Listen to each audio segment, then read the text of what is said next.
తాకట్లో ఉన్న మీ బంగారాన్ని విడిపించి ఆ రోజు ఆన్లైన్ రేటుకి కొంటాం. Sharma gold company. ఓం నమో వెంకటేశాయ.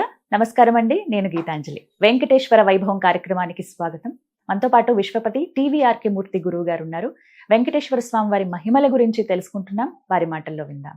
గురుగారు నమస్కారం అండి. నమస్కారం తల్లి. నమో వెంకటేశాయ. ఓం నమో వెంకటేశాయ. అందరికి ఇష్టమైనటువంటి పండుగ వైకుంఠ ఏకాదశి. అవునమ్మా. ఎంతటి భాగ్యమో ఆ రోజున స్వామి వారిని దర్శించుకోవడం అనేది.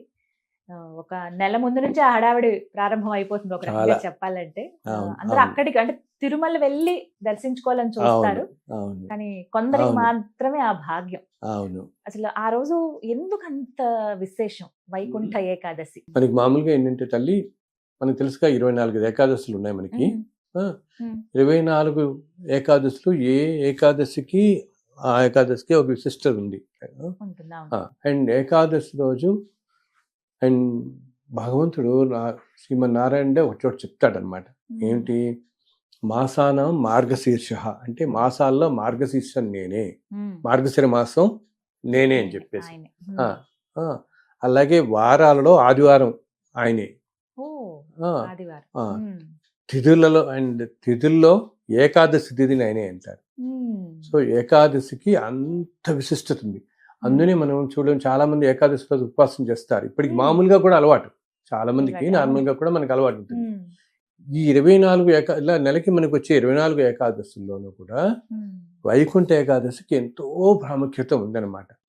ఉమ్, అది మనకి ఇప్పుడు ఈ మాసంలో వచ్చే నెల జనవరి 10వ తారీఖు రాబోతోంది. ఉమ్, జనవరి మనకి 10. ఆ, ఉమ్, శుక్లపక్షం వచ్చే ఏకాదశిలో దాన్ని మోక్షద ఏకాదశి అంటారు, పుత్ರದ ఏకాదశి అంటారు ఉమ్, అని పిలుస్తారనమాట ఈ ఏకాదశి. ఆ రోజు ముక్కోటి ఏకాదశి అని మనం ఎందుకంటామంటే, ఉమ్, ఆ రోజు విష్ణుమూర్తి వైకుంఠం నుంచి ఉమ్, 30 దేవతలతో సహా ఉమ్. గరుత్మంతుడి మీద భూమి మీదకి దిగుతాడు ఆ రోజు.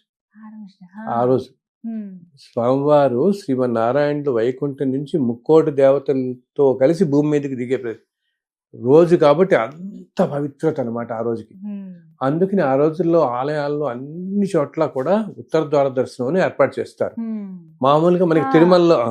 తిరుమలలో కూడా ఉత్తర ద్వారం ఉమ్, ఆ ఒక్క రోజు మాత్రం తెరుస్తారు. వైకుంఠ ద్వారం అంటాం, ఉమ్, ఉత్తర ద్వారం అంటాం.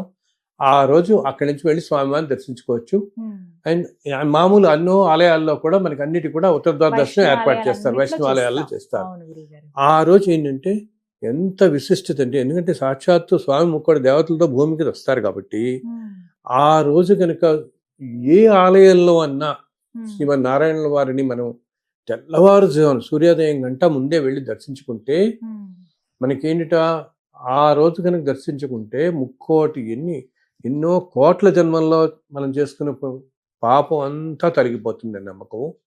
అండ్ ఆ ఒక్కరోజు ఉపవాసం ఉన్నా, ముక్కోటి ఏకాదశి రోజు ఉపవాసం ఉంటే ఉమ్. మిగతా 23 రోజు ఏకాదశుల్లో ఉపవాసం ఉన్నంత ఫలితం వస్తుంది. ఆ, అంత ఎక్కువ ఫలితం వస్తుంది. ఏకాదశి ఆ, చేస్తే. అసలు ఏకాదశికి అసలు ఎందుకు విశిష్టత అంటే, పూర్వకాలంలో మురాసురుడు అని ఒక రాక్షసుడు ఉండేవాడు. ఆ రాక్షసుడు ఈ ఋషుల్ని తపస్సు చేసుకుంటున్న వాళ్ళని చాలా బాధిస్తుంటే అప్పుడు వీళ్ళంతా వెళ్ళి విష్ణుమూర్తిని మరపెట్టుకుంటారు అనమాట. స్వామి, రాక్షసుడు ఇలా మమ్మల్ని చాలా బాధ పెడుతున్నాడు, మీరు ఆ బాధ నుంచి మమ్మల్ని కాపాడండి, ఆ రాక్షసుని సంహరించి అంటే విష్ణుమూర్తి వచ్చి ఆ మురాసురుడితో 1000 సంవత్సరాల పాటు భీకరమైన యుద్ధం జరుగుతుంది. అప్పుడు స్వామివారు కాస్త అలసిపోయి ఒక గుహలోకి వెళ్ళి కాస్త పడుకుంటారు. ఆయన బదరీ ఆశ్రమం దగ్గరలో ఒక గుహలో కాస్త విశ్రాంతి తీసుకుంటారు. అప్పుడు ఇతను మళ్ళీ వస్తాడు.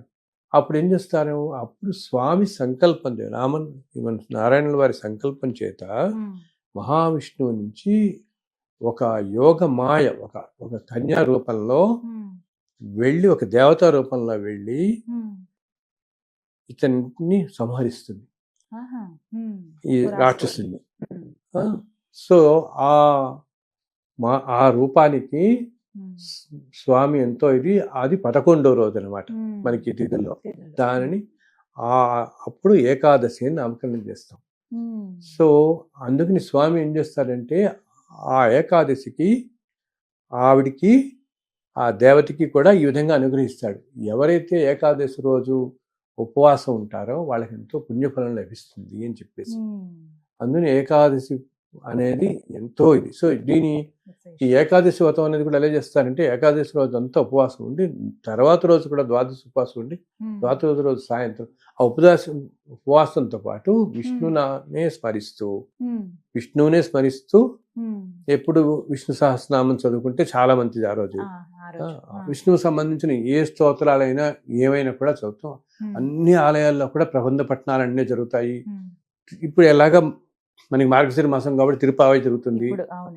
మార్గశిర మాసంలోనే ఇది ఇప్పుడు ధనుర్మాసం, మార్గశిరం అంటున్నాం ధనుర్మాసం కాబట్టి తిరుపావై ప్రవచనం కూడా జరుగుతుంటుంది.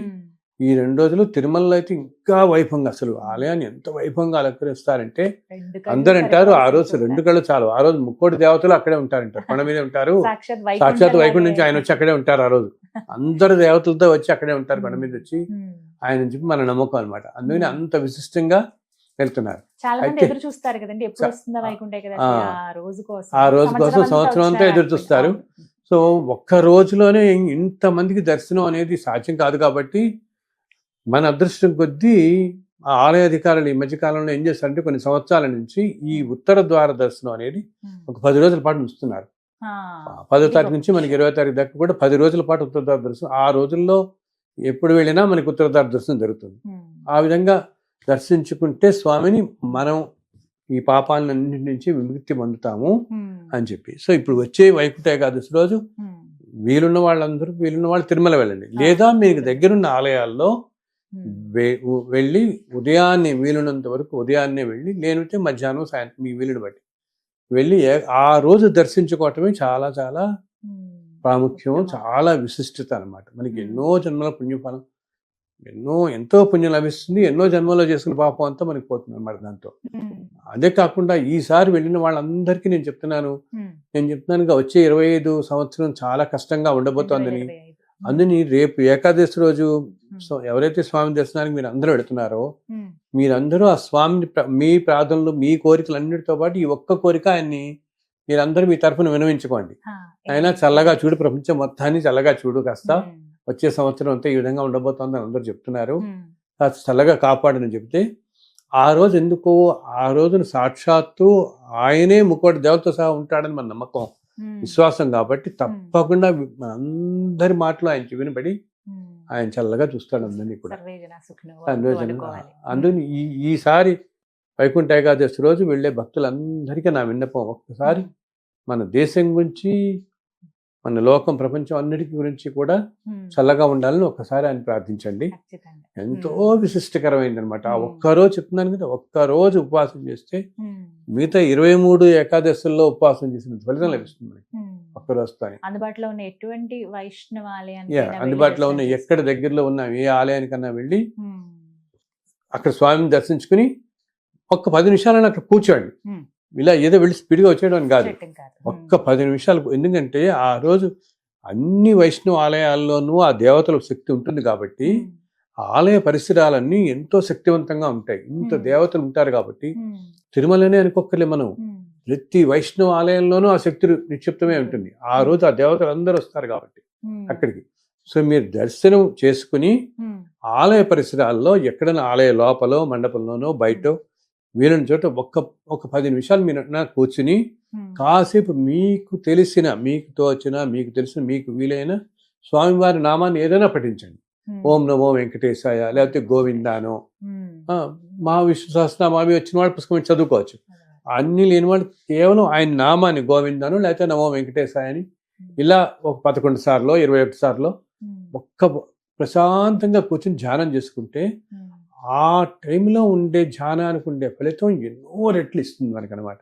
ఇవి పర్వదినాలనేవి మనం ఎందుకు చెప్తాం, పర్వదినాలన ఇప్పుడు యూనివర్స్ లో కూడా ఆ ఎనర్జీ అంతా ఎక్కువ ఉంటుంది ఆ రోజుల్లో.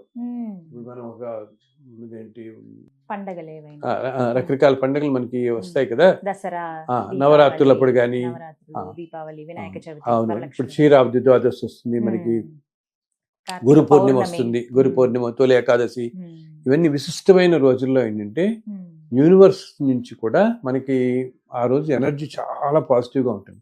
సో ఆ రోజు ముక్కోటి ఏకాదశి నాడు అందరు దేవతలు ఈ భూమికి వస్తారు కాబట్టి అప్పుడు మీరు కాసేపు ధ్యానం చేసుకుని కాసేపు స్వామివారిని స్మరిస్తూ కూర్చుని ఉంటే దానివల్ల మన శరీరం మనస్సు అన్ని శుభ్రవంతం అవుతాయి అన్నమాట.